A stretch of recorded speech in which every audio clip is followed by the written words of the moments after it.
Hello, welcome to my review of Frozen 2, which is a film that families will go and see, including old people, like adults and teenagers older than the age of 13, because some people, who happen to not be children, also like animation. It's a proven fact. Research it.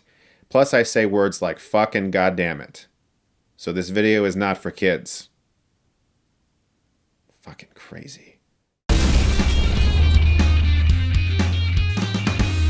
Hey, let's talk about a Disney movie. Everyone's doing it! Frozen 2 is the follow-up to the surprisingly successful first film, and this movie finds Anna, Elsa, Kristoff, Olaf, and Sven as they travel to an ancient and enchanted land. They set out to find the origin of Elsa's powers in order to save their kingdom, and try to lift a spell that has entrapped many people inside an enchanted forest. People have to remember that when Frozen came out, nobody was anticipating the level of success that it had. So seeing the movie for the first time, I thought, hey, this is actually not too bad. And I still think the first Frozen is actually okay. It's a pretty good animated movie, although over time, the songs were so overplayed on the radio that they made my ears bleed, and hearing about the movie constantly has made me never want to watch it again. And that short that played before Coco, Olaf's giant fun time, I thought was unnecessarily long, and so my anticipation for Frozen 2 was very minimal, and I have to say that the film at times exceeded my expectations. There were moments where I thought the movie was actually quite breathtaking, predictably gorgeous, and the voice work is top-notch. There are moments where this feels like a classic Disney animated film. However, there are choices made in the story that really ruined this film for me. And I have a feeling that it could potentially ruin it for a lot of actual Frozen fans, like people who are really rabid to see this movie, because there are character choices made towards the end, which I won't ruin for you, that I thought betrayed the characters. Visually, this movie is better than the first.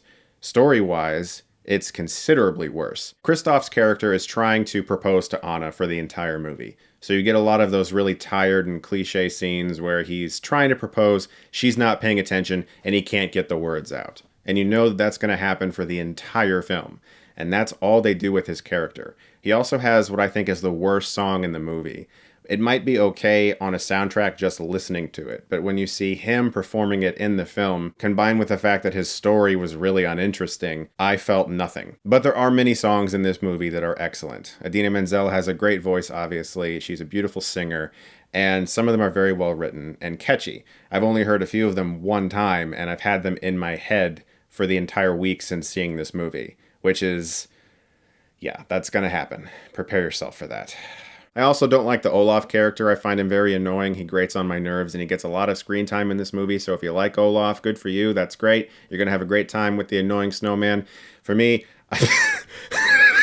I just couldn't stand him in the film. But besides the great visuals, what does hold the movie up for a lot of the runtime is the relationship between Elsa and Anna. It's a very charming sisterly bond that they have, and it's explored really well. Now here's the big issue, and this is what's really eating me up inside. I saw this movie a few days ago, and I didn't review it even though I could have. I saw it last week. It's the same problem I had with Terminator Dark Fate. There is a massive spoiler that I really, really want to talk about because I absolutely hate it. I think it's a horrific decision. I think it's actually something the filmmakers didn't even know they were doing. It's something the filmmakers are endorsing, and I don't even think they realize it. And it's something I desperately want to talk about in this video, but I can't because it's literally the end of the movie. And for most of you, you haven't seen the movie yet, and I don't want to be the video that people who want to spoil the movie for others use as a reference.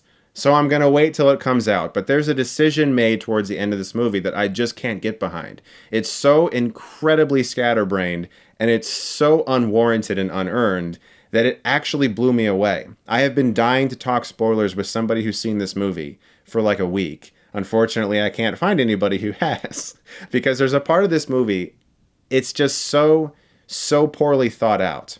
Two characters are separated. One of them makes a choice without talking to anyone else, without consulting anyone. And it's the type of choice that has drastic implications for a lot of other people. And they just do it without really thinking. And I thought it was really, really weird. I might talk about it in a spoiler video when the movie's actually out. I can't get into it here. But like I said, this is a really gorgeous looking movie with some really good songs and a great score and really good voice acting. But the story I just found really uninteresting. And there really isn't a villain in the movie either. And that's strange, especially for a Disney movie.